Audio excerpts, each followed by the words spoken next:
Hey guys, ఇది నా first movie review. Raja Saab మూవీకి నేను ఎందుకు రివ్యూ ఇస్తున్నానంటే ఇప్పటివరకు మూవీపై వచ్చిన రివ్యూస్ నాకు నచ్చలేదు, అంత కరెక్ట్ అనిపించలేదు. పోల్ చొక్క అయితే ఒక టమాటా రివ్యూ మాత్రం ఇచ్చాడు. అంత తక్కువ ఎందుకు ఇచ్చాడని ఈ రోజు మూవీకి వెళ్ళాను. అండ్ మూవీ చూసి వచ్చిన తర్వాత బార్బిల్ రివ్యూ చూశాను. సావే అని టైటిల్ పెట్టాడు. రగడ అయితే పడుకోబెట్టేసాడని పెట్టాడు. అండ్ రావణ్ ఫరీ రివ్యూ చూశాను.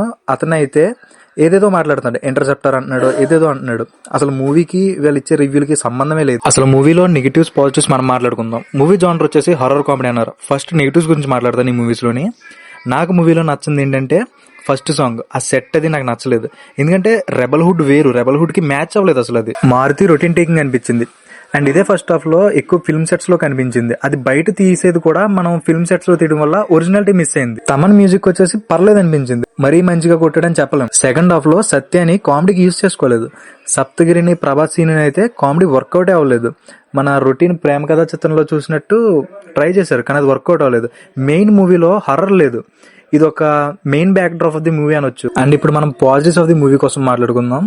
పాజిటివ్స్ వచ్చేసి మెయిన్ మూవీలో వింటేజ్ ప్రభాస్ లుక్స్. ఈ మూవీలో వింటేజ్ ప్రభాస్ ని మనం చూడొచ్చు. ఆ స్వాగ్ గానీ, కామెడీ టైమింగ్ గానీ చాలా బాగా సెట్ అయింది. ప్రభాస్ ని ఆ విషయంలో మారుతి బాగా యూజ్ చేసుకున్నాడు. మూవీలో మరో ప్లస్ పాయింట్ ఏంటంటే మూవీకి గ్రాఫిక్స్ బాగా సెట్ అయింది. ట్రైలర్ లో మనం చూసిందే, కానీ ఇక్కడ ఎలా యూజ్ చేస్తారనుకుంటే అది చాలా బాగా యూజ్ అయింది. మూవీలో బాగా అనిపించింది. యాక్టింగ్ వైజ్ అందరూ చాలా బాగా చేశారు, all good. And Sanjay Dutt కూడా next level acting and getup కూడా చాలా బాగా సెట్ అయింది. మెయిన్ మన స్టోరీ పాయింట్ వచ్చేసి హర్రర్ కామెడీ కదా. ఇది మాత్రం హర్రర్ ఇంటెన్స్ మూవీ అని చెప్పుకోవచ్చు. తెలుగులో చాలా బాగా ట్రై చేశారు కొత్తగా. మారుతి రొటీన్ గా తెస్తాడు అనుకున్నాను, కానీ ఈ లెవెల్లో మారుతి స్టోరీ ఉంటుందని నేను అనుకోలేదు.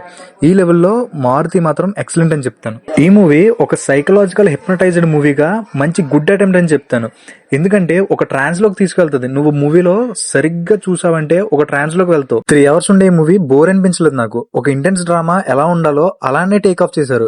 అండ్ మూవీ యొక్క క్లైమాక్స్ అంటావా, climax is very good attempt. Climax చాలా బాగా క్లోజ్ చేశాడు. నువ్వు టీఎఫ్ఐ బానిస అయితే మన ఛానల్ ఇప్పుడే సబ్స్క్రైబ్ చేసుకో. నా రివ్యూ నీకు నచ్చినట్లయితేనే. రెబల్ ఫ్యాన్స్ ఎవరైతే చూస్తున్నారో కామెంట్ చేయండి, మీకు మూవీ ఏమనిపించిందో. నేనైతే బొమ్మ సూపర్ హిట్ అనే చెప్తాను.